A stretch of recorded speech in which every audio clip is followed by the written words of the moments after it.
जिसका टॉपिक है brief description of muscular system, structure and functions and effect of yogic practices. इससे पहले हम लोगों ने दो टॉपिक को क्लियर किया है। इसमें पहला टॉपिक था जिसमें हम लोगों ने सेल्स, टिश्यूज, डिफरेंट सिस्टम्स और इस पे योगाभ्यास का क्या प्रभाव होता है पहले लेक्चर में। आज कल हम लोग दूसरे लेक्चर में क्लियर किया था स्केलेटल सिस्टम, जो अस्थि तंत्र है, और उस पे योग का प्रभाव। आज तृतीय दिवस हम लोग बात करते हैं मस्कुलर सिस्टम के बारे में। जैसा कि जब हम लोग टिश्यूज पर बात कर रहे थे ऊतक के बारे में, तो उसमें हमने टिश्यूज के टाइप्स आप लोगों से चर्चा की थी, जिसमें एपिथेलियल टिश्यू था, muscular tissue, nervous tissue, connective tissue. तो इसमें जो मसल टिश्यू है, यही मसल टिश्यू हमारा मसल, जो हमारी पेशियां हैं, मांसपेशियां, ये क्या है? एक प्रकार का ऊतक है।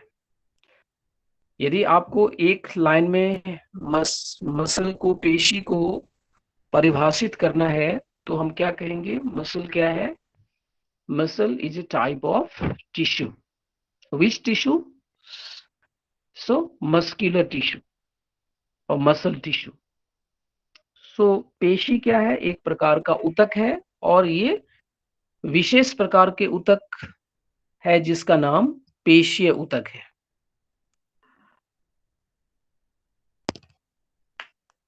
मसल हमारे हमारे लिए क्यों इम्पोर्टेंट है? हमारे शरीर में इसकी क्या भूमिका है? इस पे हम लोग बात करते हैं। जैसा कि आप लोग जानते होंगे कि जो पेशी है, इसका हमारे शरीर में अगर हम लोग रेशियो निकालें,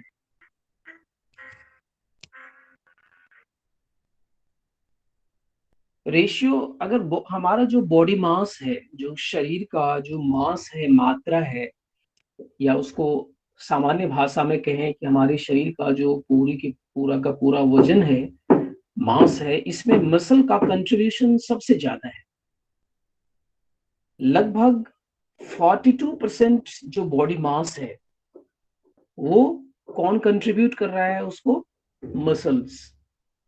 पेशी ही हमारे शरीर के लगभग 40 से 42% जो हमारे शरीर का अंश है, वो पेशियों से बना हुआ है। इसलिए इसका कंट्रीब्यूशन अत्यधिक है शरीर में।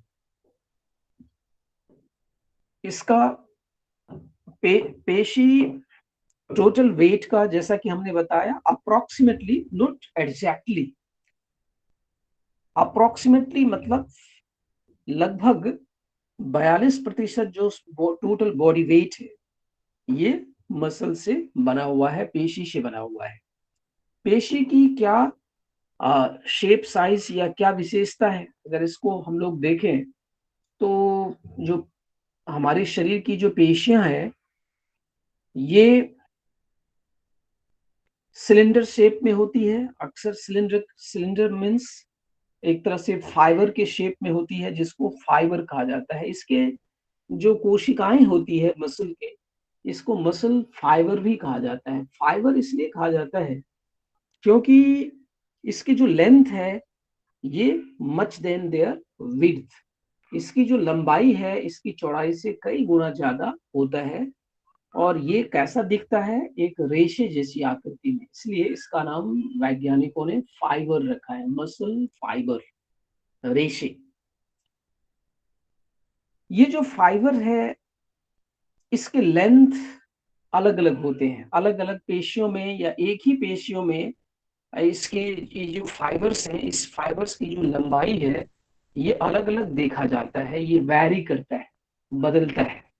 कुछ फाइबर्स शॉर्ट होते हैं, कुछ फाइबर लेंथेंड होते हैं, लंबे होते हैं, कुछ अपेक्षाकृत छोटे होते हैं, कुछ अपेक्षाकृत बड़े होते हैं। तो ये जो फाइबर्स है, फाइबर्स आर डिफरेंट लेंथ, अलग अलग लेंथ्स होते हैं, और इसके कलर भी वैरी करता है। कुछ फाइबर्स डीप रेड कलर का होता है, तो कुछ फाइबर्स जो है वो वाइट कलर का होता है। तो इस तरह से अलग अलग कलर लेंथ के हमारे मांसपेशियों में जो कोशिकाएं हैं, जो फाइबर है, इसकी लंबाई, इसका जो रंग है, कलर है, ये डिफरेंस होते हैं, वैरी करते हैं। आगे हम इसको और क्लियर करेंगे कि कौन से फाइबर, रेड फाइबर है तो उसकी क्या विशेषता है, व्हाइट फाइबर है तो उसकी क्या विशेषता है। ये सब को हम आगे थोड़ा सा विस्तार से इस पर चर्चा करेंगे। नाउ अब हम लोग देखते हैं कि ये जो मसल टिश्यू है, इसका फंक्शन क्या है, ये क्या काम करता है। वैसे मैंने संक्षेप में आप लोगों से पहले व्याख्यान में भी इसके बारे में चर्चा की थी। आज हम फिर से इसको दोहराते हैं, रिपीट करते हैं, ताकि आपकी मेमोरी और अच्छी हो जाए इससे। जैसा कि हम लोग जानते हैं कि जो मांसपेशियां है, या पेशीय ऊतक है, या पेशी है, ये इसमें एक विशेष क्षमता होती है अन्य ऊतक की तुलना में। अगर हम अन्य ऊतक से इसकी तुलना करें तो इसमें एक विशेष क्षमता होती है। ये क्षमता क्या है? इसमें फैलने और सिकुड़ने की क्षमता होती है। इसका जो प्राकृतिक लेंथ है, इस लेंथ से इसको, इसके साइज को बड़ा किया जा सकता है खींच के। जैसे रबर के बैंड को आप खींचते हो तो रबर का बैंड क्या हो जाता है, अपने ओरिजिनल लेंथ से बड़ा हो जाता है। और जैसे ही हम उस फोर्स को रिलीज करते हैं तो लेंथ फिर से नॉर्मल शेप में फाइबर आ जाता है, जो रबर बैंड है। वैसे ही हमारे शरीर में जो मसल है, मसल फाइबर है, इसमें भी इस एक्सटेंसिबिलिटी की क्वालिटी होती है। ये एक्सटेंड करता है अपनी स्वाभाविक जो इसकी आकार है, लंबाई है, उससे ये बड़ा हो सकता है।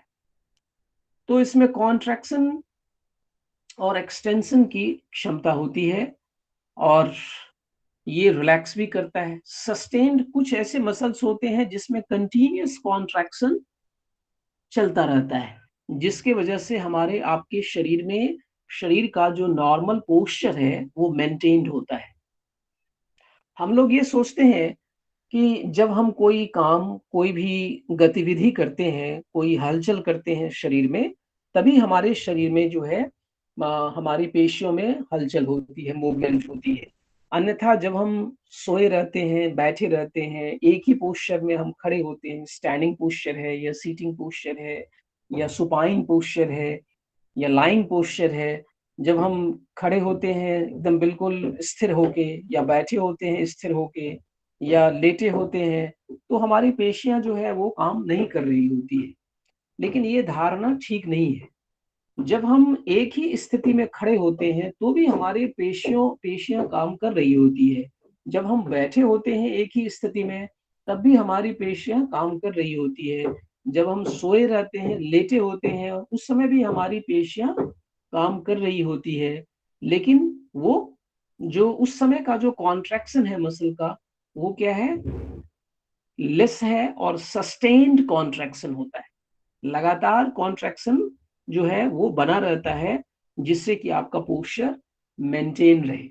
अगर मसल में कॉन्ट्रैक्शन ना हो तो हमारा, आपका पोस्चर क्या होगा? मेंटेन नहीं हो पाए, नहीं रह पाएगा। जैसे कि हम लोग जानते हैं कि अगर किसी व्यक्ति के मांसपेशियों से, अगर उसका मांसपेशियों का नियंत्रण अगर टूट जाए, मस्तिष्क का, नर्वस सिस्टम का जो नियंत्रण है पेशियों पर, वो नियंत्रण अगर का डिस्कनेक्ट कर दिया जाए, तो उस बॉडी का, उस पोर्शन का जो शेप है वो डिस्टर्ब हो जाता है।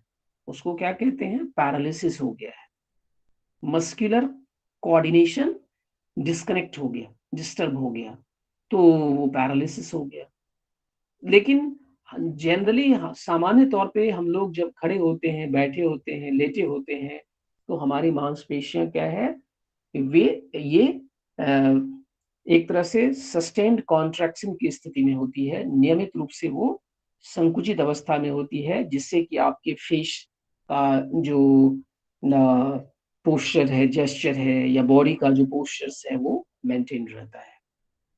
तो ये विशेषता है हमारे पेशियों की, जो अन्य टिश्यू में ये विशेषता नहीं, कम होती है, नहीं के बराबर होती है।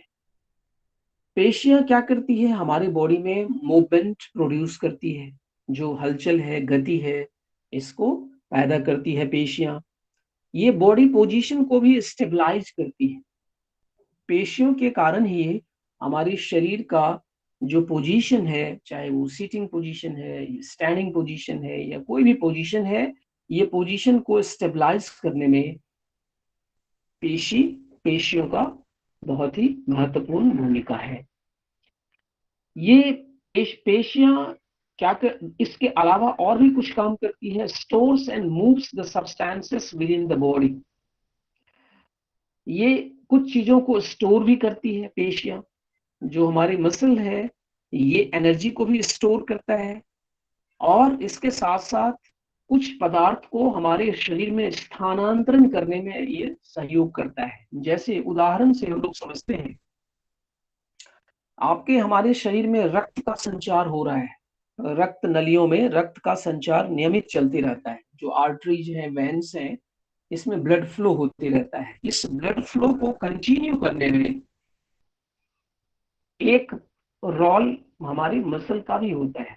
मसल में संकुचन और प्रसार होती है। जो रक्त की नलियां हैं, जो ब्लड वेसल्स हैं, इसमें जो कॉन्ट्रैक्शन और एक्सपेंशन होता है, इसकी वजह से ब्लड आगे की ओर फॉरवर्ड पुश होते रहता है, धकेला जाता है। सो इसकी वजह से हमारे शरीर में रक्त का संचार नियमित होता है। दूसरा उदाहरण हम लोग समझते हैं कि हम जब भोजन करते हैं, तो भोजन करते हैं, हमारी आंत की जो लंबाई है, आप लोग जानते होंगे 9 to 10 मीटर्स लंबी है।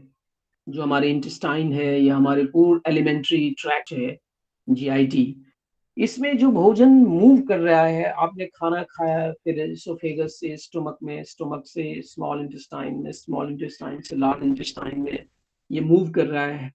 ये मूव कैसे कर रहा है? Due to the muscular contraction. आपके आंत में जो पेशियां हैं, वो पेशियां नियमित रूप से संकुचित और प्रसारित होती है और वो भोजन के बल को पुश करती रहती है टुवर्ड्स द इंटेस्टाइन, इंटेस्टाइन की ओर उसको धकेलती रहती है। तो ये भी पेशियों का एक महत्वपूर्ण भूमिका है। और भी इसके कुछ फंक्शन है। ये हीट जनरेट करते हैं। मसल जनरेट्स हीट, ये ऊष्मा उत्पादन करता है। क्योंकि हमने शुरू में आपको बताया था कि हमारी पेशियों में एक अद्भुत, एक विशेष क्षमता होती है कि ये जो केमिकल एनर्जी है, एनर्जी का जो केमिकल फॉर्म है, उसको मैकेनिकल फॉर्म में कन्वर्ट कर देता है।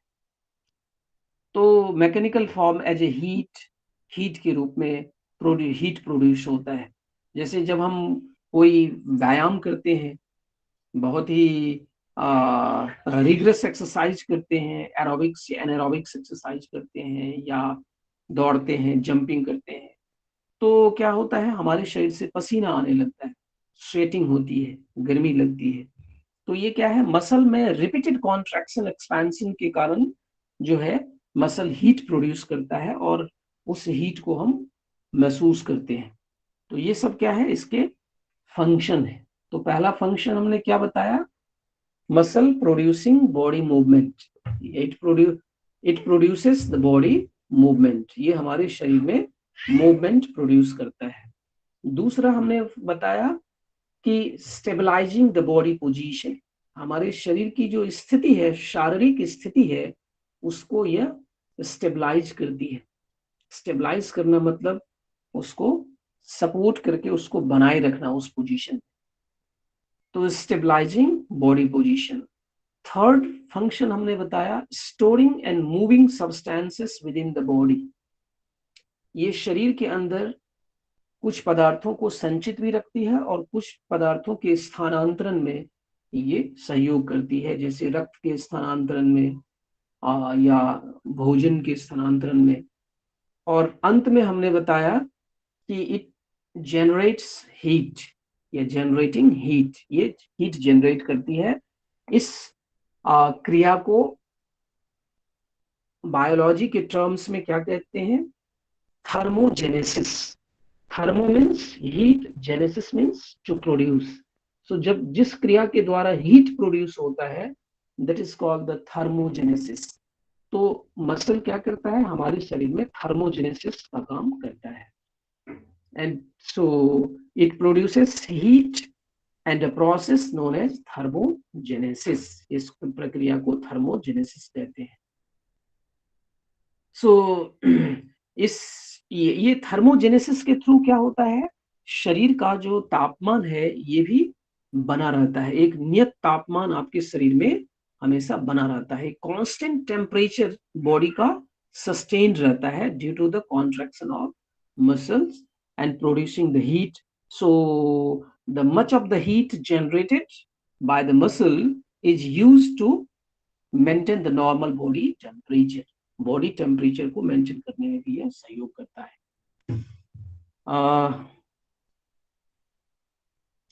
कभी कभी आप देखेंगे कि ठंड के दिनों में जब अत्यधिक ठंड होता है और हमारे शरीर में पर्याप्त कपड़े नहीं होते हैं, तो हमारा शरीर कांपने लगता है, सीवियरिंग होती है बॉडी, इनवॉलेंट्री कॉन्ट्रैक्शन होता है स्केलेटल मसल में। ये जो इनवॉलेंट्री कॉन्ट्रैक्शन है, जो अनैच्छिक संकुचन पेशियों में होती है, इसकी वजह से हमारे शरीर में सीवियरिंग होती है और सीवियरिंग की वजह से हीट प्रोड्यूस होता है। और ये हीट क्या करता है? हमारे बॉडी को गर्म रखने में सहयोग करता है। तो these are the main functions of the muscle tissue और मसल्स। पेशियों के मुख्य कार्य ये जो अभी हम लोगों ने डिस्कस किया है, इसके बारे में हमने प्रकाश डाला है। अब हम चलते हैं प्रॉपर्टीज ऑफ मसल टिश्यू और या प्रॉपर्टीज ऑफ मसल्स। पेशियों के क्या गुण होते हैं, क्या विशेषताएं होती है जो अन्य ऊतकों में या अन्य पेशियों में ऐसी विशेषताएं नहीं होती है। तो muscle tissue has 4 special properties that enable it to function and contribute to homeostasis। जो हमारी पेशीय ऊतक है, इसमें 4 प्रकार की मुख्य विशेषताएं होती है और ये विशेषताएं जो है अन्य ऊतक में नहीं होती है और ये हमारे होम्योस्टेसिस को, हमारे शरीर की जो साम्यावस्था है, इसको बनाए रखने में ये उपयोगी होता है। तो पहली विशेषता क्या है?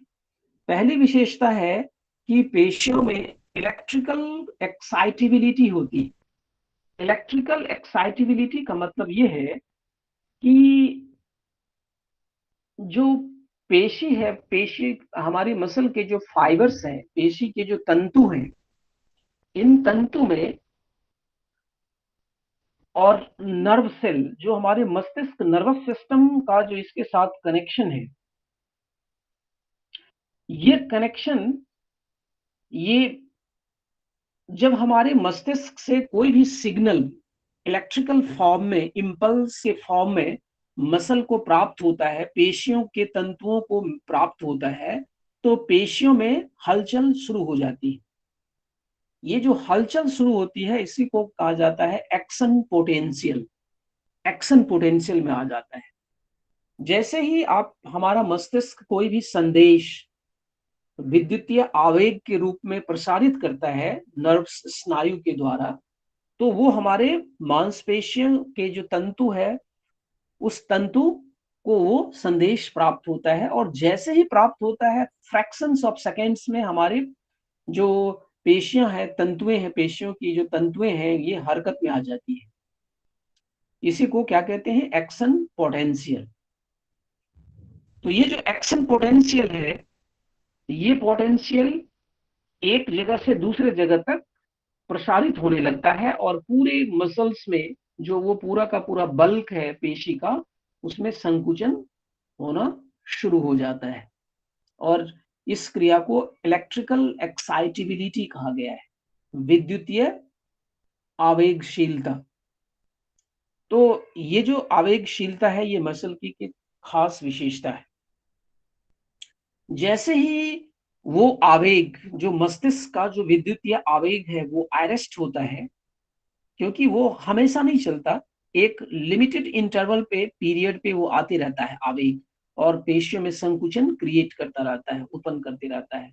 बीच बीच में जैसे ही वो आवेग अरेस्ट होता है, मसल फाइबर जो तंतु है पेशी की, ये पुनः अपने सामान्य आकार में आ जाती है। तो इस तरह से इसमें हमारे पेशियों में इलेक्ट्रिकल एक्साइटेबिलिटी की विशेषता होती है। दूसरी विशेषता है कॉन्ट्रैक्टिलिटी। पेशी के जो तंतु हैं ये अपने सामान्य आकार से छोटे हो जाना, छोटा हो जाना, शॉर्ट कर जाना, शॉर्टन हो जाना, that is called the contractility. Contractility को हम लोग कैसे परिभाषित करेंगे? Contractility is the ability of muscle tissue और fibre to contract forcefully when stimulated by the action potential. जैसे ही मस्तिष्क का आवेग पेशियों को मिलता है, वैसे ही पेशियों में संकुचन होना शुरू हो जाता है, और ये संकुचन मसल के फाइबर को क्या करता है? उसके स्वाभाविक आकार से छोटा कर देता है। That is called the contraction of muscle. इसी को हम संकुचनशीलता बोलते हैं, संकुचनशीलता। ये संकुचनशीलता जो है, ये मसल हमारे पेशियों की एक विशेषता है। और यही व्हेन मसल कॉन्ट्रैक्ट, जैसे ही पेशियों में संकुचित होता है पेशियां, वैसे ही क्या होता है? एक टेंशन जनरेट होता है। It generates A tension. अगर किसी चीज पे आप दबाव डालेंगे, जैसे कोई रबर बॉल है उसको आप दबाव डालेंगे, तो क्या होगा? एक टेंशन क्रिएट होगा। तो हमारे मसल में भी एक टेंशन क्रिएट होता है, जिस टेंशन को हम सामान्य भाषा में क्या बोलेंगे? Force of contraction. Force of contraction का मतलब जिस बल के द्वारा, जिस फोर्स के द्वारा वो कॉन्ट्रैक्ट किया है, संकुचन पैदा हुआ है, उस फोर्स को टेंशन नाम दिया गया है। ये पुलिंग ऑन अटैचमेंट, ये मसल को पुल करता है। पुल मतलब उसको खींचना। जो खास करके जो अटैचमेंट पॉइंट होता है, आगे हम बताएंगे, मसल के 3 बिंदु होते हैं। एक बॉडी होता है, एक ओरिजिन पॉइंट होता है, एक अटैचमेंट पॉइंट होता है। तो जब कोई मसल कॉन्ट्रैक्ट करता है, इसका मतलब है कि उसका जो अटैचमेंट पॉइंट है, वो अटैचमेंट पॉइंट को पुल किया जा रहा है, खींचा जा रहा है। अब ये जो कॉन्ट्रैक्शन है, इस कॉन्ट्रैक्शन को वैज्ञानिकों ने 2 भाग में बांटा है। एक कॉन्ट्रैक्शन का नाम दिया है isometric contraction. Iso, ISO, METRIC, isometric contraction. और दूसरे का नाम दिया है आइसोटोनिक कॉन्ट्रैक्शन। आइसो मीन्स होता है इक्वल, बराबर। ISO, अगर इसको आप संधि विच्छेद करेंगे आइसोमेट्रिक को, तो आइसो मीन्स बराबर, इक्वल, और मैट्रिक मीन्स लेंथ, उसकी लंबाई। Metric, metric means length. तो ऐसे कॉन्ट्रैक्शन पेशियों में, ऐसे कॉन्ट्रैक्शन जिसमें क्या होता है कि इसकी जो लेंथ है, लंबाई है, पेशी के जो फाइबर है, तंतु है, इसकी लंबाई क्या होता है? मसल, इसमें जब मसल में जो टेंशन डेवलप होता है, ये टेंशन की वजह से इसके फाइबर शॉर्ट नहीं करते, उसका लेंथ बराबर ही रहता है, छोटा नहीं होता। तो इस तरह के कॉन्ट्रैक्शन को क्या बोलते हैं? Isometric contraction. ये आइसोमेट्रिक कॉन्ट्रैक्शन जो है, इसमें हमने क्या देखा? फाइबर जो है, मसल के जो तंतु है, वो क्या हो रहा है? फोर्स तो उस पर लग रहा है, लेकिन उसका आकार छोटा नहीं हो पा रहा है, वो कॉन्ट्रैक्ट नहीं कर रहा है। जैसे उदाहरण से हम लोग समझते हैं, एग्जाम्पल, अगर हम कोई पुस्तक को उठाते हैं, मान लीजिए किसी एक पुस्तक को आप हाथ से उठा रहे हैं, holding a book, to over तो हाथ को फैला के आप आप हाथ को कोहनी को सीधी रखिए, हाथ को फैला के, और एक पुस्तक को उठाइए हाथ में लेके, या कोई बॉल को, कोई गेंद है, कोई भार वाली वस्तु है, उसको उठाइए। तो वहां पे क्या है कि हमारी मांसपेशियों पे बल तो आ रहा है, टेंशन तो आ रहा है, लेकिन उसके जो तंतु हैं वो तो संकुचित, ज्यादा संकुचित नहीं हो रहा है। तो इस तरह के जो कॉन्ट्रैक्शन होते हैं इसको आइसोमेट्रिक कॉन्ट्रैक्शन कहा जाता है, जिसका हमने अभी उदाहरण दिया, holding a book in an outstretched hand. अब दूसरा कॉन्ट्रैक्शन जो हम अभी बात कर रहे हैं वो है आइसोटोनिक। आइसो, फिर यहाँ पे आइसो वर्ड आया है। आइसो मीन्स हमने बताया आपको कि क्या है, इक्वल, और टोनिक मीन्स होता है टेंशन। जहां पे टेंशन इक्वल है, लेकिन यहाँ पे लेंथ जो है वो शॉर्टन हो जाएगी। मतलब जो टेंशन है वो सस्टेन्ड है, बराबर पड़ रहा है, लेकिन उसकी वजह से पेशियों की जो तंतुएं हैं वो तंतुओं में शॉर्टन आती है, वो कॉन्ट्रैक्ट, ज्यादा कॉन्ट्रैक्ट होता है। तो इसको आइसोटोनिक कॉन्ट्रैक्शन कहा गया है। इसमें tension developed by the muscles remain almost constant, जो लेकिन मसल को शॉर्टन करता है। इसका उदाहरण ये है कि किसी टेबल से आप पुस्तक को उठाइए, आपके टेबल पे पुस्तक रखा हुआ है, और टेबल से पुस्तक को लेके ऐसे आप उठाएंगे, तो क्या होगा, टेंशन कंटिन्यू बना हो, टेंशन लिमिटेड है, बट मसल में ज्यादा कॉन्ट्रैक्शन आ रहा है।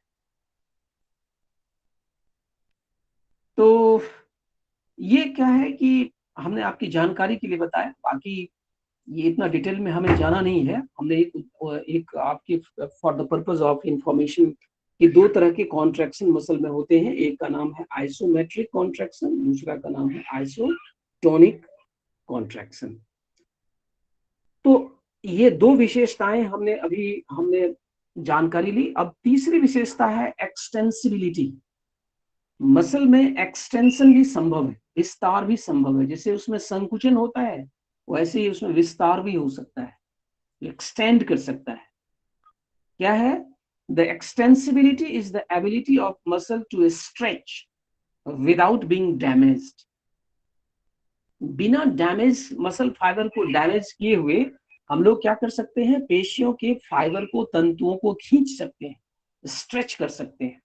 जैसे कि आप लोग योगाभ्यास करते हैं, तो योगाभ्यास में जो आसन करते हैं उसमें कुछ ऐसे आसन होते हैं जो विशेष शरीर के किसी विशिष्ट पेशियों को क्या करती हैं, खींचती है।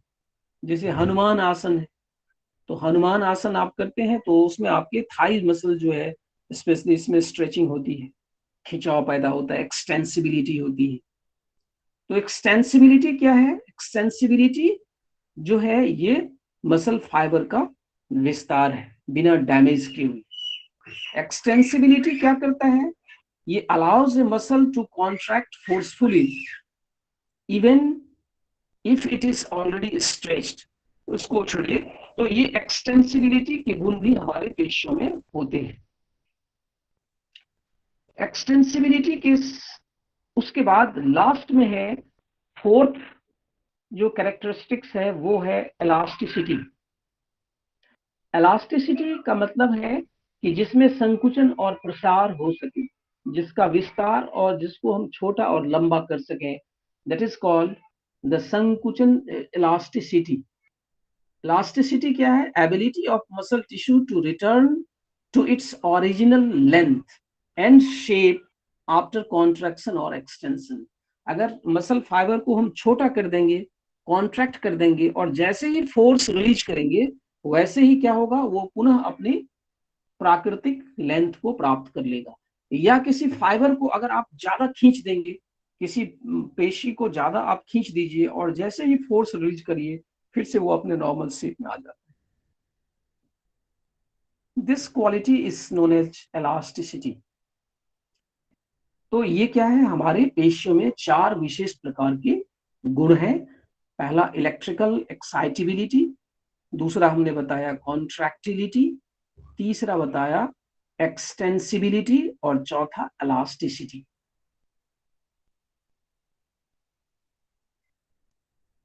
तो मेरे समझ से ये चीज आपको क्लियर हो गया होगा।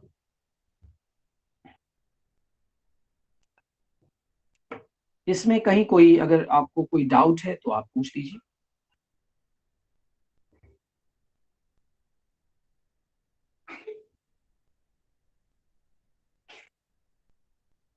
कोई डाउट नहीं है? अभी तक हम लोगों ने जो डिस्कस किया है, जो पॉइंट्स, उसमें अगर कोई संदेह हो आपको या कोई आपकी क्वेरीज हो तो आप कृपया उसको क्लियर करिए।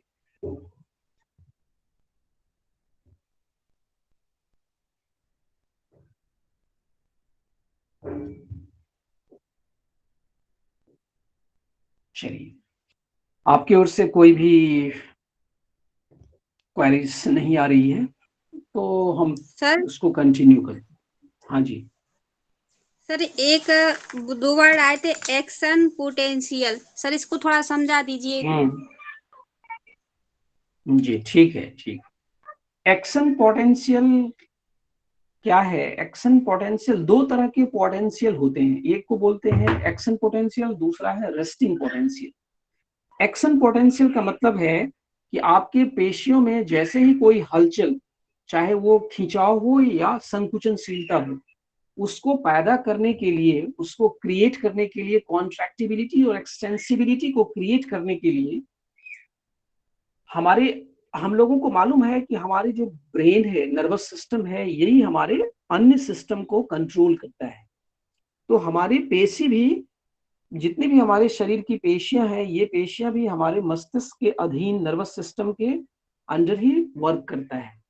जैसे ही कोई संदेश, कोई भी मैसेज हमारे ब्रेन से, हमारे नर्वस सिस्टम से हमारे मसल को मिलता है, through the muscle, through the nerve fibre, जो स्नायु है, स्नायु के माध्यम से जैसे ही कोई संदेश आता है, वो संदेश किस रूप में होता है? वो इलेक्ट्रिकल इम्पल्स के रूप में होता है, उसको बोलते हैं विद्युतीय आवेग। जैसे कि हमारे आपके घर में बिजली के पंखे हैं, ट्यूबलाइट है, ये सब जो चलता है, इस ये सारे ऑपरेटर्स को कहाँ से बिजली मिलती है? बिजली का वायर केबल है, घर में लगा हुआ है, उस केबल में क्या है? इलेक्ट्रिकल करंट पास होते रहता है, और वो करंट हमारे एपरेटस के पास आता है, एपरेटस उसको कन्वर्ट करके लाइट में कन्वर्ट कर देता है, हीट में कन्वर्ट कर देता है। ऐसे ही जैसे ही वो संदेश मस्तिष्क का जो विद्युतीय आवेग है मसल को प्राप्त होता है, मसल के जो मॉलिक्यूलर स्ट्रक्चर है उसमें चेंजेस होने शुरू हो जाते हैं, बदलाव होने शुरू हो जाते हैं। हम आगे बताएंगे। हमारे मसल में दो विशेष प्रकार के प्रोटीन्स होते हैं, एक का नाम है एक्टिन प्रोटीन, दूसरे का नाम है मायोसिन प्रोटीन।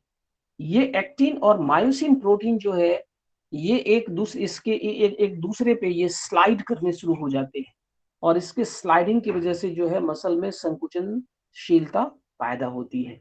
तो ये जो हलचल पैदा हो गया विद्युतीय आवेग की वजह से, इसको कहते हैं एक्शन पोटेंशियल। और जब ये एक्शन पोटेंशियल अरेस्ट हो जाएगा, ये कंटिन्यू नहीं होता। एक्शन पोटेंशियल आपके मस्तिष्क से लगातार कोई भी आवेग मसल को नहीं मिलता है, रुक रुक के एक बार आवेग आया, कुछ फ्रैक्शंस ऑफ सेकेंड्स या सेकेंड्स के बाद दूसरा आवेग आएगा, तीसरा आवेग जाएगा।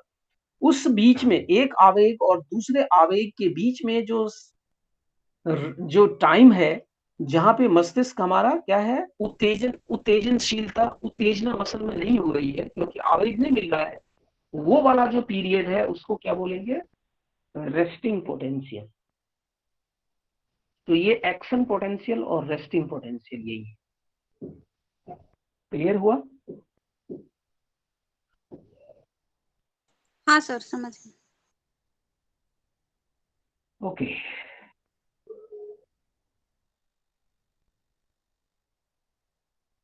तो हमारे शरीर में जो पेशियां हैं, इन पेशियों में ब्लड का सप्लाई और नर्व सप्लाई बहुत ही अच्छा सप्लाई है।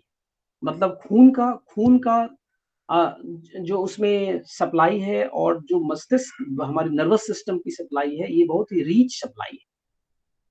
खास करके जहां पे जिस पॉइंट पे नर्वस सिस्टम यानी मस्तिष्क से जो एक्सटेंशन, जो स्नायु तंत्र है, स्नायु मसल से जुड़ती है, मसल से मिलती है, पेशियों के तंतुओं से जुड़ती है, जो स्नायु के जो टर्मिनल पॉइंट है, या उस पॉइंट को वैज्ञानिकों ने एक विशेष नाम दिया है, उसका नाम दिया है न्यूरो मस्क्यूलर जंक्शन। जंक्शन मतलब संधि, जोड़, जहां पे एक दूसरे के साथ जुड़ा होता है, मिलता है। और न्यूरो मस्कुलर मतलब neuro means nervous, nerve, muscles means muscle, muscle और नर्व्स का जो मीटिंग पॉइंट है उसका नाम है न्यूरो मस्कुलर जंक्शन।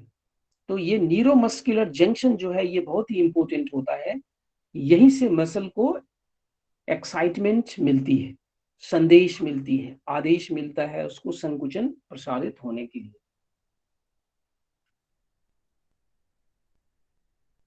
चलिए,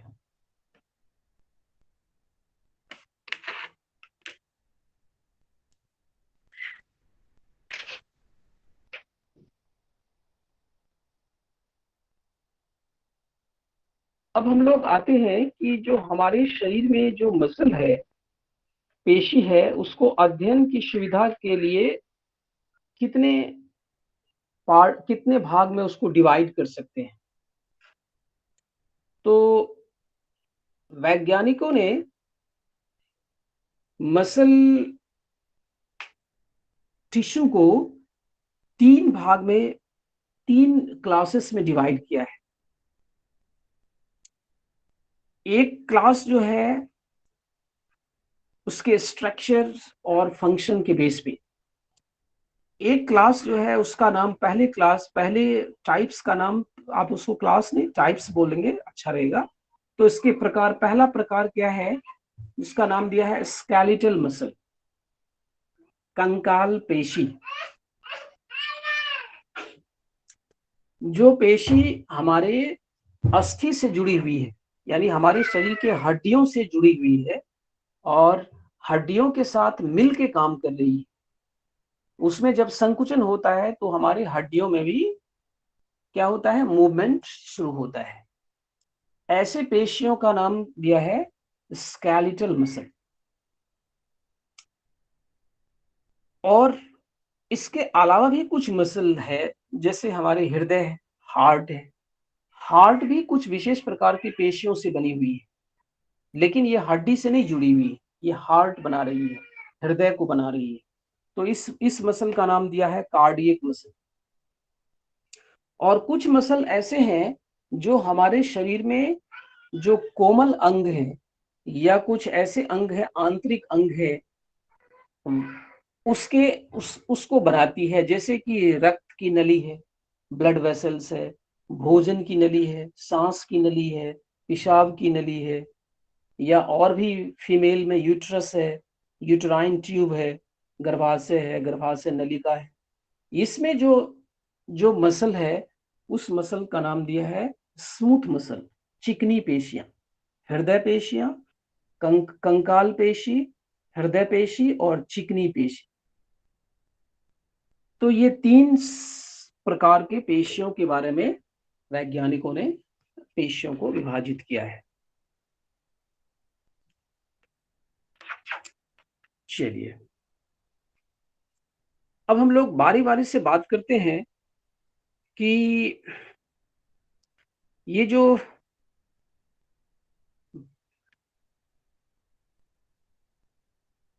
फाइबर है, ये जो अभी हमने तीन मसल फाइबर या तीन टाइप्स ऑफ के जो मसल फाइबर के बारे में अभी बताया कि स्केलेटल मसल, कार्डियक मसल और स्मूथ मसल, इसमें क्या अंतर है, क्या विशेषता है, एक दूसरे की क्या क्या विशेषताएं हैं, इस पे हम लोग बात करेंगे। पहले हम लोग इसके स्ट्रक्चरल कैरेक्टरिस्टिक्स को देखते हैं कि इसकी जो बनावट है तीनों प्रकार के पेशियों की, इसमें क्या भिन्नता है, क्या एक दूसरे से ये कैसे अलग है, इसको थोड़ा सा इसको देख लेते हैं। तो अगर हम देखें तो जो मस फाइबर का डायमीटर है, जो हमारे पेशी में जो तंतु है, इस तंतु का जो विन्यास है, जो व्यास है, लंबाई, चौड़ाई, मोटाई है, वो कैसे है तीनों। तो जो कंकाल पेशी है, स्केलेटल मसल है, ये स्केलेटल मसल के जो फाइबर्स होते हैं,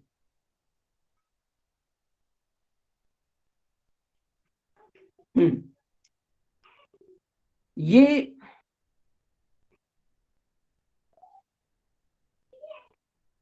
लंबे होते हैं अपेक्षाकृत। और यहाँ पे एक स्लाइड आपके स्क्रीन पे आ रहा होगा। इस स्लाइड में आप प्लीज उस स्लाइड को थोड़ा सा डिस्प्ले करिए। स्लाइड नहीं आ रहा है।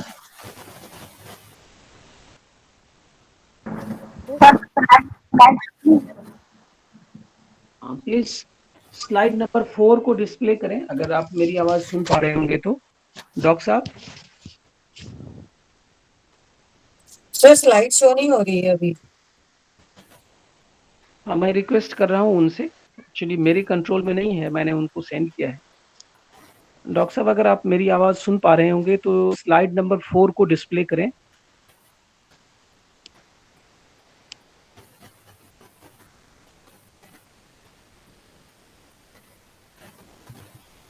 Doctor Arun Sahu,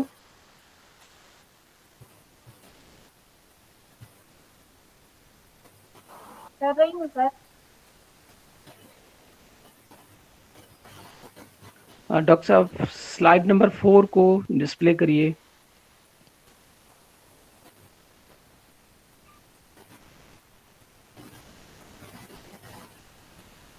yes, thank you. सो इसमें इस स्लाइड में आप देखिए, जो मसल के फाइबर, तीनों फाइबर्स आपको दिखाई दे रहे हैं। जो ऊपर में आप देख रहे हैं, ये क्या है? Cardiac muscle fibre. Fibre means cells यहाँ पे। दूसरा जो आप देख पा रहे हैं बीच वाला, वो क्या है? स्केलेटल मसल फाइबर है, सेल्स। और लास्ट में जो सबसे बॉटम में दिख रहा है, वो क्या है? स्मूथ मसल सेल्स है। सो मसल, हमने पहले भी बात की कि मसल्स क्या है? मूवमेंट क्रिएट करता है, causes, muscles cause movement. And ये सब चीज जो हमने फंक्शन में बताया, 3 टाइप्स बताए, classification according to the function and appearance, जैसा कि वो दिख रहा है और जैसा उसका कार्य है, कार्य पद्धति है, उस आधार पे उसको 3 भाग में डिवाइड किया गया है, जो कि यहाँ पे आपके स्लाइड में डिस्प्ले में क्लियर दिख रहा है। नाउ चेंज करिए डॉक्टर साहब, नेक्स्ट।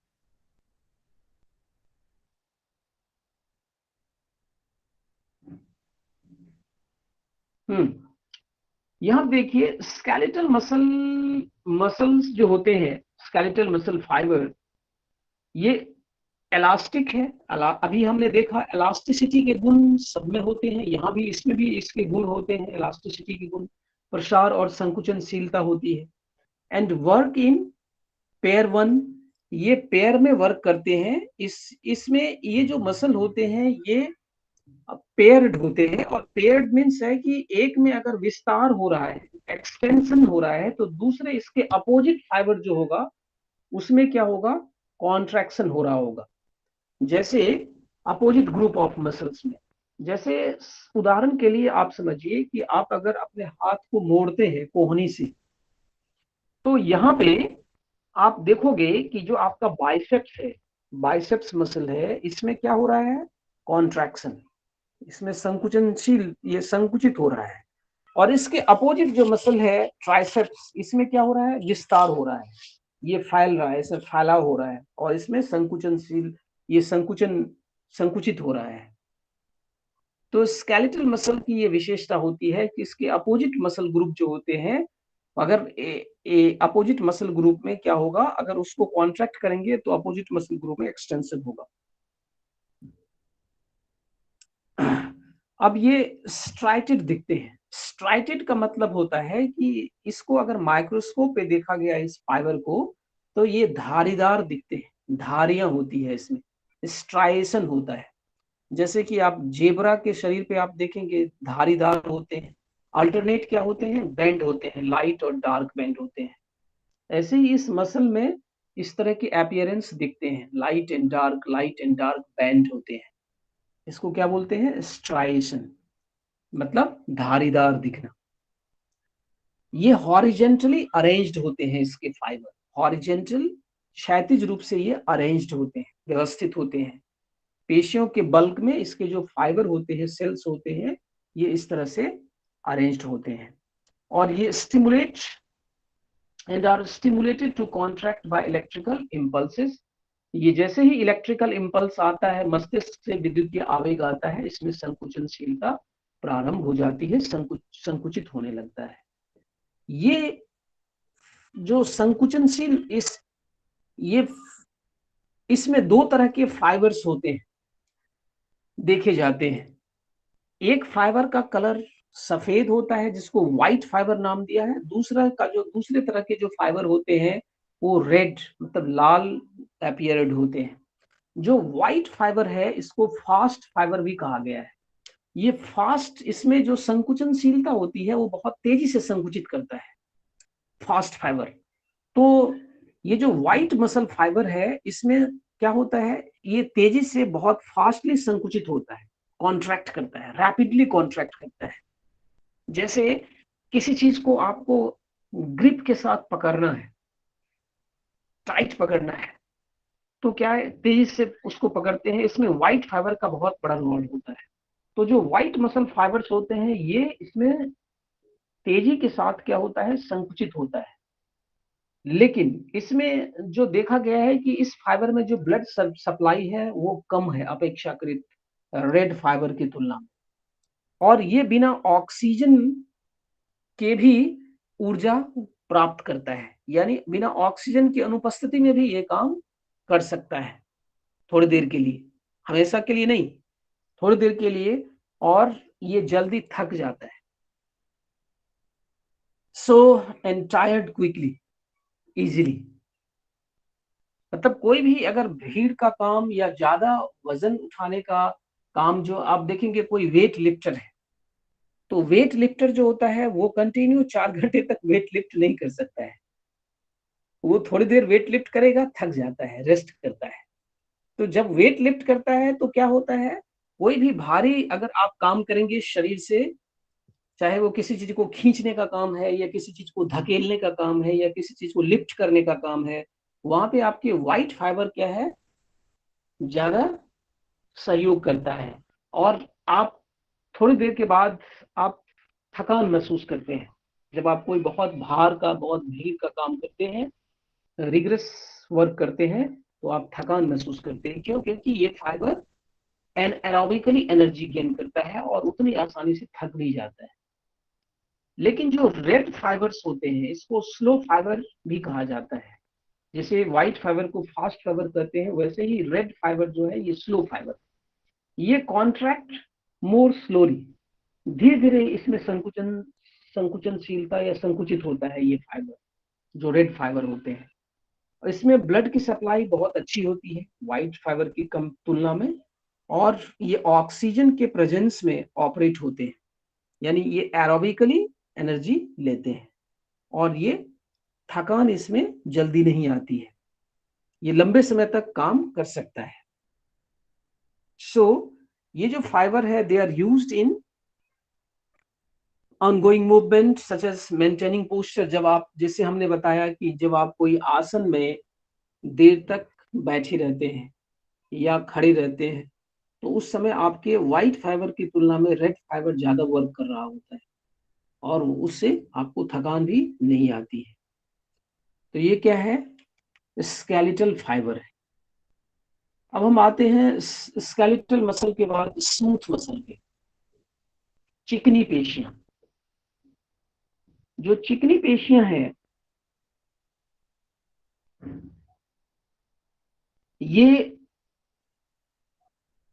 ये किस तरह से काम करती है। अभी जो हमने स्केलेटल मसल के बारे में पढ़ा है, ये कैसे काम करती है, ये वॉलंटरीली वर्क करती है।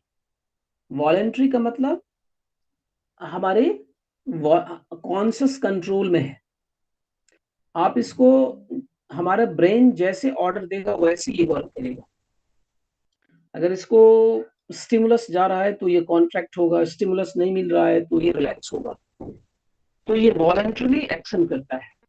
लेकिन जो स्मूथ मसल है ये कैसे वर्क करता है, ये इनवॉलंटरली वर्क करता है। ये आपके इच्छा के अनुरूप काम नहीं कर, इच्छा के अधीन, आपके कॉन्शियस कंट्रोल में नहीं है।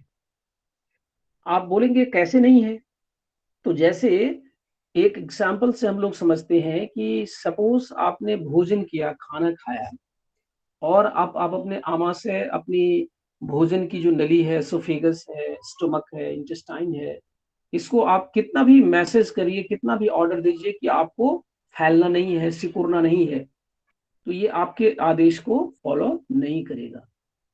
जैसे ही भोजन करेंगे वैसे ही हमारे इंटेस्टाइन, वैसे हमारे स्टमक में, इंटेस्टाइन में वो मूवमेंट शुरू होगा और ये अपना क्रियाकलाप करेगा। तो ये क्या है, इनवॉलेंट्री वर्क करता है।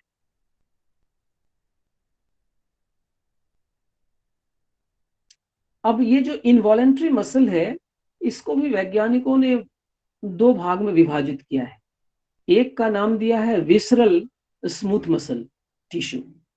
जो विसरल स्मूथ मसल टिश्यू है ये कहाँ होते हैं, ये ज्यादातर हमारी जो विसरा है, विसरा मतलब जितनी भी नली है, चाहे वो खून की नली है या भोजन की नली है, ये सब में ये विसरल स्मूथ मसल्स की लाइनिंग होती है। इसी से इसके वॉल बने होते हैं स्मूथ मसल। जैसे भोजन की नली है, खून की नली है, रक्त नली है, ये सब क्या है, विसरल सिंगल स्मूथ मसल से बनी हुई है।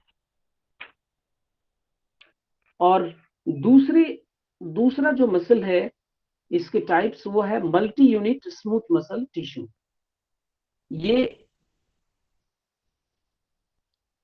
ये जो second types of smooth muscle tissue जो है, इसको क्या बोलते हैं, multi unit smooth muscle tissue. तो इतना ज्यादा डिटेल में मुझे लगता है कि हम लोगों को जाने की आवश्यकता नहीं है, मैंने ऐसे पर्पज ऑफ इंफॉर्मेशन आपको बताया। तो ये जो स्मूथ मसल है, आप देखिए, smooth muscles lines the most hollow organs. ये जितने भी हमारे शरीर के अंदर जो खाली पाइप वाली ट्यूबुलर स्ट्रक्चर है वो सब इसी से बनी होती है, सच एज इंटेस्टाइन, आंत, स्टमक, आमाशय, उसके साथ साथ यूरिनरी ब्लैडर, यूट्रस, गर्भाशय, पेशाब की थैली, पेशाब की नली। तो ये सब जो है इसी स्मूथ मसल से बना हुआ है। And they help move the substances through the blood vessels and the small intestine. जैसा कि हमने बताया कि उस नली में जो कुछ भी प्रवाहित हो रहा है उसको ये मसल क्या करता है, उसके अलाउंग उसको पुश करता है, धकेलता है। जैसे भोजन की नली में भोजन है तो उसको पुश करेगा, खून की नली में खून है, ब्लड है तो उसको पुश करेगा, पेशाब की नली में, पेशाब के थैली में पेशाब स्टोर है, वो कॉन्ट्रैक्ट होगा तो उसको पुश करेगा। तो इस तरह से जो है ये पुश करता है और इसमें ये ऑटोमेटिकली वर्क करता है। इसमें नियमित रूप से ये संकुचन और प्रसार होते रहता है और एक रिदमिक वे में काम करता है, एक लयबद्ध तरीके से इसमें संकुचनशीलता होती है, संकुचन और प्रसारण होते रहता है। तो स्मूथ मसल का जो कॉन्ट्रैक्शन है, जो संकुचन है, ये कंकाल पेशी की तुलना में धीमी गति से होती है। हमारी अभी जो हमने बात करी थी कंकाल पेशी के बारे में, उसमें क्या है, जो संकुचनशीलता है वो तेजी से होती है, लेकिन यहाँ पे जो संकुचनशीलता है वो क्या है, तुलनात्मक रूप से धीमा होता है। लेकिन इसकी जो संकुचनशीलता है वो लंबे समय तक बना रहता है और सस्टेन रहता है, लंबे समय तक ये संकुचित हो सकता है बिना थके हुए। और ये ऑक्सीजन पे ये भी डिपेंड बहुत ज्यादा नहीं है, एनएरोबिकली भी ये कॉन्ट्रैक्ट हो सकता है। और ये किसके द्वारा संचालित होता है, ये हार्मोन्स के द्वारा भी संचालित होता है और हमारे मस्तिष्क से जो विद्युतीय आवेग मिलता है उसके द्वारा भी संचालित होता है। ये सब इसको प्रभावित करता है और ये मुख्य रूप से कार्बोहाइड्रेट को ऊर्जा के रूप में इस्तेमाल करता है, जो स्मूथ मसल है। तो स्मूथ मसल में स्ट्राइएशन नहीं होता है, धारियां नहीं होती है, इसके फाइबर भी छोटे होते हैं तुलनात्मक रूप से।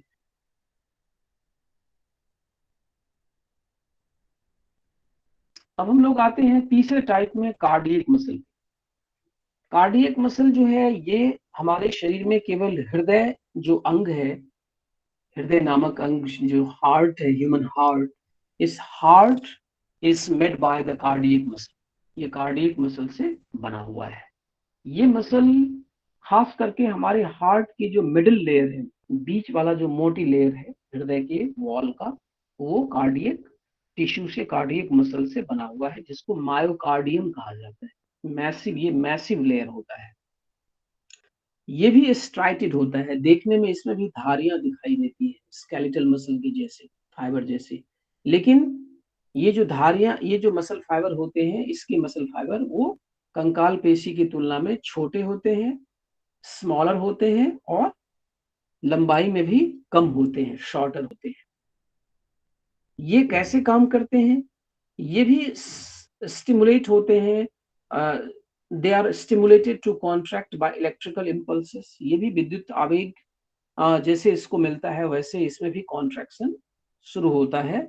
लेकिन इसका जो विद्युत आवेग है, ये हार्ट में, जब हम लोग हार्ट सिस्टम को कल बात करेंगे तो उसमें उसका अपना एक सिस्टम है जो नियमित रूप से विद्युत आवेग, इलेक्ट्रिकल इम्पल्स जनरेट करता है। उस विद्युत आवेग को हम लोग पेसमेकर सिस्टम बोलते हैं। इस पेसमेकर की वजह से जो है वो काम करते रहता है। साइनो एट्रियल या एट्रियोवेंट्रिकुलर नोड, वो आगे हम बात करेंगे इसके बारे में।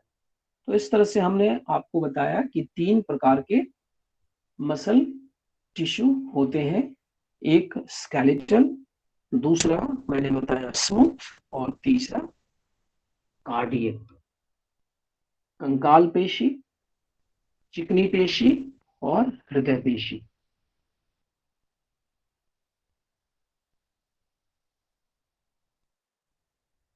चलिए, नाउ नेक्स्ट चेंज करिए डॉक्टर साहब।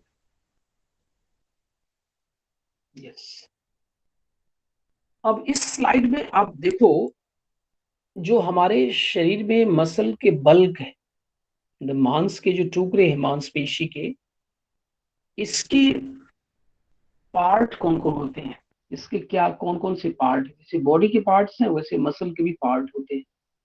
इस फोटोग्राफ में आपको क्लियर दिख रहा होगा कि हमारे मसल में मुख्य रूप से 3 पार्ट होते हैं। एक जो पार्ट है सबसे मैसिव पार्ट, उसको बॉडी नाम दिया है। ये क्या है? Main portion of the muscle, जो फैला हुआ भाग है, मोटा भाग आप देख रहे हैं लिखा हुआ है बॉडी। दूसरा पार्ट है, उसका नाम दिया है ऑरिजिन पॉइंट या ऑरिजिन, जहां से मसल फाइबर उत्पन्न होते हैं। उस पर्टिकुलर मसल के फाइबर्स वो क्या है, वो जहां पे फिक्स्ड होते हैं, उत्पन्न भी होते हैं, ये फिक्स्ड अटैचमेंट है। इस पॉइंट को कहा गया है ऑरिजिन पॉइंट। और जहां पे दूसरे शिरा जाके उस मसल का दूसरा वाला जो सिरा है, जो एंड है, जो जहां पे वो अटैच हो जाता है जिस बोन्स के साथ, वो वाला जो अटैच पॉइंट है उसको इंसर्शन पॉइंट कहा गया है। इंसर्शन पॉइंट जो है वो अटैचमेंट, नेक्स्ट अटैचमेंट है।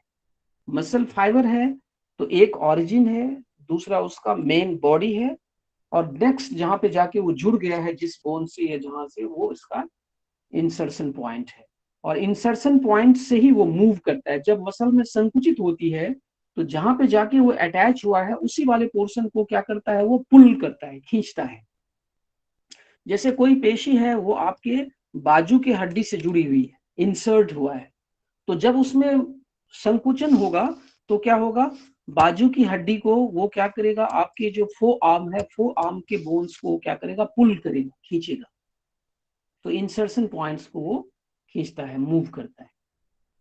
तो ऑरिजिन ऑफ द मसल, जैसे यहाँ पे आप देख रहे हैं, ये एक मसल है, और ये हमारे कंधे की जो हड्डी है, स्कैपुला, स्कैपुला में इसका ऑरिजिन पॉइंट है।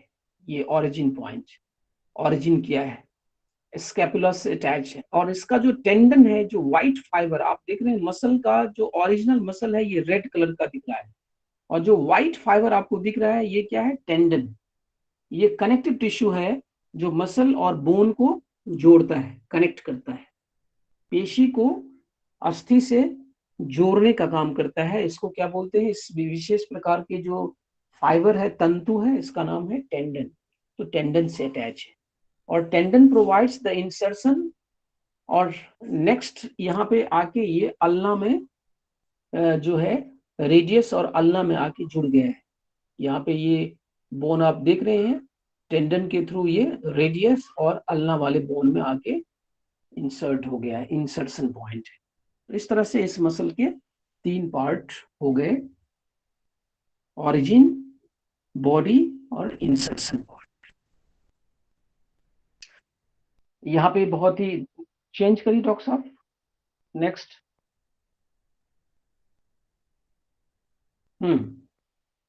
इसमें आप देख सकते हो अलग अलग मसल्स, ये जो अभी हमने बताया था टेंडन्स के थ्रू जो है बाइसेप्स या और जो मसल है ये कैसे रेडियस और अल्ना से जुड़ रहा है।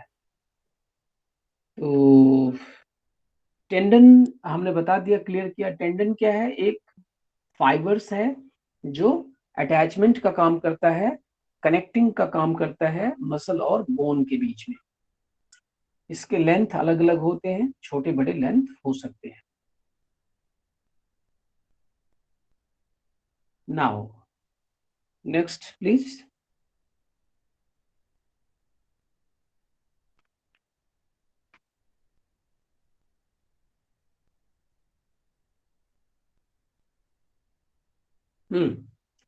यहाँ पे इस स्लाइड में आप देख सकते हैं हमारे शरीर के जो मेजर मसल्स हैं, मेजर मतलब जो मुख्य पेशियां हैं, वो इस स्लाइड में आपको दिखाई दे रही है। जैसे आप यहाँ पे आप नेक रीजन में एक बैंड, लॉन्गिट्यूडनल बैंड देख रहे हैं मसल का, जो आप जब अपने गर्दन को साइड बाय साइड मूव करेंगे तो आपको ये फाइबर्स, मसल फाइबर्स बहुत ही स्पष्ट रूप से अनुभव होगा। इसको मेस्टोइड मसल्स नाम दिया है। जो मैस्टिकेशन में, खास करके जब आप चबाते हैं भोजन को, आपके जबड़े जब ऊपर नीचे मूव करते हैं उसमें इसका रोल होता है। और नेक को भी, स्कल को मूव करने में, हेड को जब मूव करते हैं उसमें मेस्टोइड। यहाँ पे चेस्ट में, जो चेस्ट के फ्रंट में मसल आपको दिख रहा है ये पेक्टोरल मसल है। उसी तरह से पेट के जो मिड पोर्शन है, सेंट्रल पोर्शन है अब्डोमेन का, उसके साइड में आप देख रहे हैं ये ऑब्लिक है। ऑब्लिक मतलब तिरछा, तिरछे रूप से अरेंज्ड है। अब्डोमिनल मसल्स है, यहाँ पे आप देख रहे हैं ये अब्डोमिनल मसल्स है, जिसको हम लोग नौली क्रिया जब करते हैं, नौली चालन या नौली क्रिया, तो उसमें इसी एब्डोमिनल मसल्स को आइसोलेट करके इसको रोटेट करते हैं, तो ये नौली चालन कहलाता है या नौली क्रिया कहलाता है, लौलिकी या नौली। उसी तरह हमारी आर्म में जो अंदर की ओर पेशियां हैं वो बाइसेप्स है। जो हमारे थाई में ऑब्लिक मसल है, फाइबर है, इसको हम सार्टोरियस मसल्स कहते हैं। उसी तरह से टीबिया से कनेक्ट है लोअर लेग से, टीबियलिस। सोलियस मसल्स है, ये आगे की ओर है। गैस्ट्रोक्नीमस मसल है, ये काफ मसल्स जो हम लोग बोलते हैं, गैस्ट्रोक्नीमस पीछे की ओर है। रेक्टस फिमोरिस मसल है जो हमारे थाइस के सामने में है। ये सारे मेजर मसल्स है, इसके नाम आप याद कर सकते हैं, पोजीशन मेमोराइज कर सकते हैं। उसी तरह से ये पोस्टीरियर व्यू है, वो एंटीरियर सामने का भाग था, ये पीछे का पोर्शन है, हमारी बॉडी का पोस्टीरियर पार्ट है। इसमें आप देख सकते हैं जो कंधे के पीछे गर्दन को और कंधे के इस पार्श्व वाले हिस्से को जोड़ने वाले जो पेशी है, ट्रेपेजियस है। ये जो हमारा आर्म्स है, इसका जो रूट पॉइंट है यहाँ पे डेल्टॉइड है, इसके पीछे बाइसेप्स के पीछे ट्राइसेप्स है। हमारे थाइज में पीछे की तरफ जो है 3-4 मसल्स के बैंड होते हैं जो हैमस्ट्रिंग कहलाते हैं। यहाँ पे एड़ी से ऊपर एक टेंडन्स होते हैं, बहुत ही मजबूत होते हैं, इसको एचिलस टेंडन्स कहा जाता है, जो आपके हिल के मूवमेंट को और काफ और हिल को कनेक्ट करता है। उसी तरह से यहाँ पे गैस्ट्रोक्नीमस जो काफ मसल्स है, ग्लूटियस मैक्सिमस जो हिप के पास जो है, ग्लूटियस मीडियस ऊपर, ग्लूटियस मैक्सिमस नीचे की ओर है। तो ये सब क्या है हमारे, these are the major muscles, name of the major muscles of the body. तो आप इसको, नाम थोड़ा सा कठिन है बट इसको अगर बार बार आप रिपीट करेंगे तो आपके अभ्यास में ये मसल्स के नाम आ जाएंगे इस तरह से। चेंज करिए डॉक्टर साहब, नेक्स्ट प्लीज। हाँ, अब देखिए एक, नहीं प्रीवियस पे चलिए, प्रीवियस स्लाइड, हाँ इस पे आई। अब एक टर्म्स है जिसको हम लोग बार बार कभी रिपीट करते हैं, मसल टोन बढ़ जाता है या मसल टोन मेंटेन रहता है। ये टोन क्या है, टोनिसिटी क्या है, ये भी एक इम्पोर्टेंट पॉइंट है मसल का। सो हमारे शरीर में मसल्स, जो हमने कल भी बताया था कि हम लोग इस सोचते हैं कि जब हम रेस्ट करते हैं तो हमारा मसल भी पूरी तरह से रेस्ट कर रहा होता है, उसमें कोई संकुचन या प्रसार नहीं होता है। तो ये धारणा ठीक नहीं है। हमने पहले भी बताया था, muscles are continuously working to maintain the posture. आपके पोस्चर को, हमारे पेशियों में अल्प संकुचनशीलता बनी रहती है जब हम रेस्ट करते हैं उस समय भी, ताकि आपके जो शारीरिक स्थिति है उसको सही और बरकरार रखा जाए। तो ये जो एक कंटिन्यूअस जो पोस्चर को मेंटेन करने के लिए जो हमारे मसल में कॉन्ट्रैक्शन होता है, दिस पैसिव मसल कॉन्ट्रैक्शन, ये एक्टिव मसल कॉन्ट्रैक्शन इसको नहीं बोलेंगे, इसको बोलेंगे पैसिव मसल कॉन्ट्रैक्शन। एक्टिव मतलब जब आप कोई फिजिकल वर्क कर रहे होते हैं तो वो एक्टिव कॉन्ट्रैक्शन है, आपके एफर्ट की वजह से हो रहा है। लेकिन इस तरह के मसल कॉन्ट्रैक्शन में आपका कोई अलग से एफर्ट नहीं होता, कोई प्रयास नहीं होता, वो स्वतः होता है पोस्चर्स को मेंटेन करने के लिए। So this passive muscle contraction known as the residual muscle tension, और इसी को हम टोनिसिटी बोलते हैं, मसल का टोन या टोनिसिटी, जो आपके पोस्चर को बनाए रखता है। तो यही टोन है, मसल टोन है।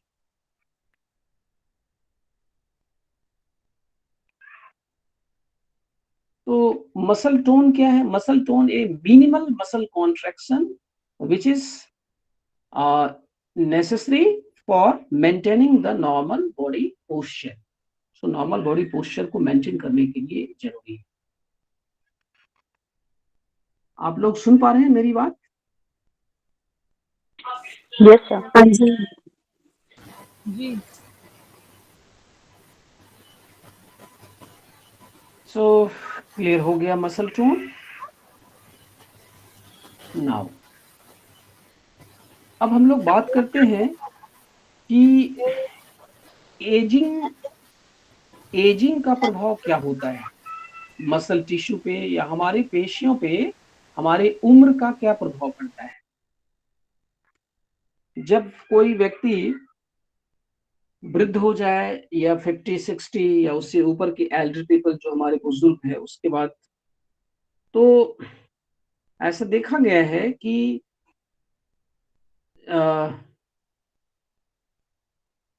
स्केलेटल मसल का जो मांस है, मसल के जो फाइबर है, ये अन्य टिश्यू के जैसे ही उम्र के साथ इसका भी स्लो क्या होता है, प्रोग्रेसिव लॉस एज के साथ होता है। उम्र के साथ जो है इसमें भी क्षय होना शुरू होता है, जैसे कि अन्य ऊतकों में होता है वैसे ही हमारे इस ऊतक में मसल के जो मसल टिश्यू है यहाँ भी डिक्लाइन होना शुरू होता है। और मसल मास के डिक्रीज करने से इसका जो मैक्सिमल स्ट्रेंथ है, ये स्ट्रेंथ पे भी इसका प्रभाव पड़ता है, जो इस मसल का जो स्ट्रेंथ होता है, और मसल के जो रिफ्लेक्स होते हैं, ये रिफ्लेक्स कम हो जाते हैं, स्ट्रेंथ कम हो जाते हैं, लॉस ऑफ फ्लेक्सिबिलिटी है, मसल की जो संकुचनशीलता होती है ये कम हो जाती है बुढ़ापे में, उम्र के बाद। तो ये सारे बदलाव जो है पेशीय सिस्टम में, पेशीय तंत्र में भी उम्र के साथ आते हैं। लेकिन ऐसा देखा गया है कि अगर कोई व्यक्ति नियमित रूप से व्यायाम करता है अपनी दिनचर्या में, दैनिक दिनचर्या में नियमित रूप से कुछ न कुछ व्यायाम को शामिल करता है, तो ये जो सारे डिजेनरेशन है, ये जो लॉस है, ये जो डिप्लीशन है, ये डिप्लीशन को हम स्लो डाउन कर सकते हैं, कम कर सकते हैं और अपने मसल के स्ट्रेंथ को, फ्लेक्सिबिलिटी को, या जो स्टेमिना है, ये सब को हम तेजी से गिरने से बचा सकते हैं। चलिए अब हम लोग बात करते हैं योग पे, योग का क्या प्रभाव पड़ता है। तो जैसे कि लास्ट स्लाइड में आप यहाँ पे देख रहे थे कि एजिंग की वजह से, with ageing muscle decreases in strength, endurance, range of motion. Range of motion यही है कि जो उसके फैलने और सिकुड़ने की क्षमता है, कोऑर्डिनेशन है, जो हमारे न्यूरोमस्कुलर कोऑर्डिनेशन है, इलास्टिसिटी है, ये सब पर इसका प्रभाव, एज का प्रभाव पड़ता है। लेकिन हम इसको कम कर सकते हैं अपनी स्वस्थ दिनचर्या के माध्यम से, नियमित व्यायाम या नियमित योगाभ्यास के माध्यम से इसको कम कर सकते हैं। तो कुछ हम लोग योग के विषय में भी चर्चा कर लेते हैं।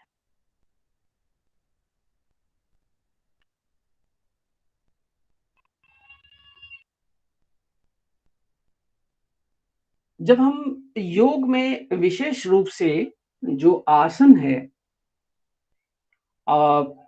उसमें भी जो डायनेमिक पोस्चर है, स्टैटिक पोस्चर है, खास करके सूर्य नमस्कार है, या और भी अलग अलग जो पीछे की तरफ मोड़ने वाला अभ्यास है, आगे झुकने वाले अभ्यास है, साइड बेंडिंग है, ये सभी तमाम जो पोस्चर्स होते हैं, योगाभ्यास, योगासन होते हैं, ये क्या करते हैं, हमारे मसल्स, बोन, ये सबको हेल्दी रखने में ये अपनी रोल प्ले करते हैं।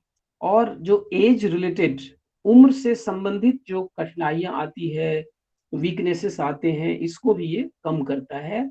और बोन की जो डेंसिटी होती है, हड्डी की जो एक बनावट है, इसमें जो डेंसिटी है, इसकी जो कठोरता है, उसको भी बनाए रखने में योगाभ्यास करने से ये हमारी डेंसिटी अच्छी रहती है। साथ ही साथ जो है ये ऑस्टियोपोरोसिस है या ऑस्टियोआर्थराइटिस है, ये जो उम्र के साथ साथ जो बीमारियां या जो रोग हमारे इस सिस्टम में होने की संभावना रहती है, इसको भी हम अपने से दूर रख सकते हैं।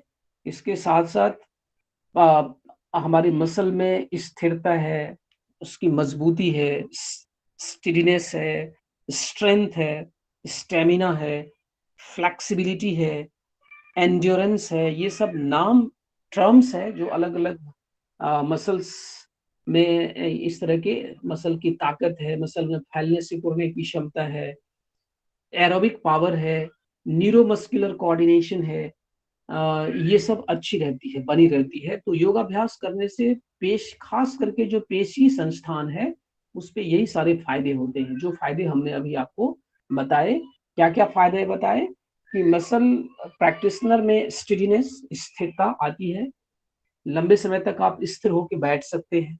अगर आप नियमित रूप से योगाभ्यास करते हैं तो आपकी जो सीटिंग एबिलिटी है, स्टैटिक सीटिंग एबिलिटी, वो बढ़ेगी, स्टेमिना बढ़ेगा और फ्लेक्सिबिलिटी आएगी जॉइंट्स में, मसल्स में।